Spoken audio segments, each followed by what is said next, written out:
मबाट यो काम हुँदैन। इनकेस केही गरी थाहा भयो भने त मेरो ढाड भाँचिहाल्छ नि।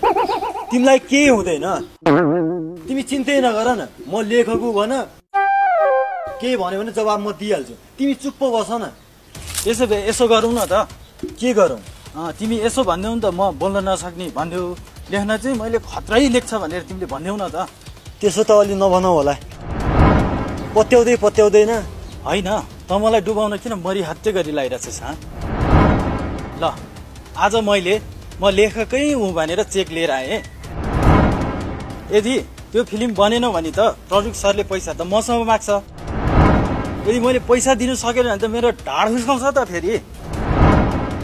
त्यतिखेरको मेरो हालत सम्झी त। तँ जस्तो म पटकै त परेन नि। तँ जस्तो खडा गर्दै हिँड्ने त मेरो बानी छैन नि। यसले कुरा कहाँबाट कहाँ पुर्याउन थाल्यो।